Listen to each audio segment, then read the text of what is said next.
សួស្តីអ្នកទាំងអស់គ្នា1 Momentum ជាអ្វី Momentum សាងសង់ប្រព័ន្ធហិរញ្ញវត្ថុនៃពិភព Tokenized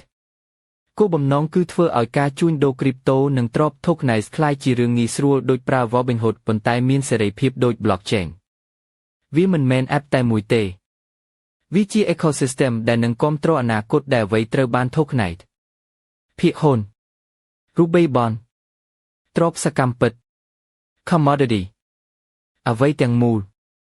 Momentum ចង់ក្លាយជាគេហទំព័រ Financial Marketplace សម្រាប់ពិភពថ្មីនេះ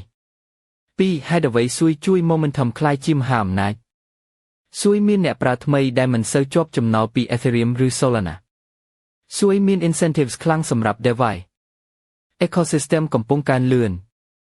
Momentum ចាប់យក Blue Ocean Market នៅលើស៊ួយវាគឺជាពេលល្អបំផុតសម្រាប់ Momentum រីកចម្រើនលឿន3កំណើន Spot DEX របស់ Momentum គឺលឿនបំផុតត្រឹម5 ខែក្រោយ Liquidity 500 លាន USD អ្នកប្រើ 2.1 លាន Volume 1.1 ពាន់លាន USD ក្នុងមួយថ្ងៃ Momentum ក្លាយជា Top 3 DEX ពិភពលោករួមជាមួយ Uniswap និង PancakeSwap នេះគឺជាកំណើនប្រវត្តិសាស្ត្រ4វិធីសាស្ត្រ V3 បង្កើត Flywheel តម្លៃសម្រាប់ Token MMT Model នេះធ្វើការចម្លងតម្លៃចូល Token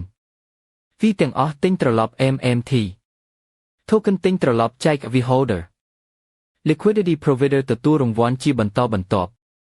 វាបង្កើត value លោកមាំមួនដែលធ្វើឲ្យ Token មានទ្រទ្រង់រយៈពេលវែង5 PerpDex ម៉ាស៊ីនចំណូលដ៏ធំរបស់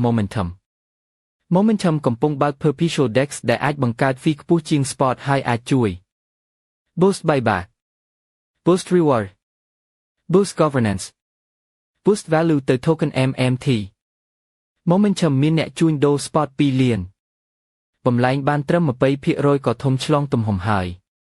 6 Momentum KYC សាកលសម្រាប់ TradFi DeFi Momentum ជាស្រទាប់ខែកមួយដែលអនុញ្ញាតខែកម្ដងគត់ Access គ្រប់ទីកន្លែង Conform TradFi Rules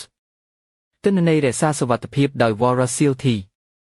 វាធ្វើឲ្យស្ថាប័នធំអាចចូល DeFi បានពិត7តម្លៃ Ecosystem ត្រឡប់ទៅ Token MMT Spot Fees Buyback MMT Perp Fees Buyback MMT Liquidity Reward V Model Long-Term Governance គ្រប់ចំណុចតម្លៃត្រឡប់ទៅ Token MMT 8អនាគត Momentum Tokenize Everything Momentum ជឿថាក្នុងរយៈពេល2ឆ្នាំទៀតអ្នកប្រើអាចជួញដូរអ្វីតាមចិត្ត Real World Assets ចូល Blockchain Market ក្លាយជាសាកល Compliance មាន Ready-made Liquidity កើនខ្លាំងស៊ួយផ្ដល់ incentive ធំដែលជួយ Momentum រីកឡើង9សារបញ្ចប់នេះជាការអប់រំមិនមែនជាការណែនាំវិនិយោគឡើយ Momentum powered by MMT កំពុងកសាង DEX System Perp Engine Compliance Layer Token Based Value Loop វាជាគម្រោងដែលមានទស្សនៈវែងឆ្ងាយនិងគោលគំនិតច្បាស់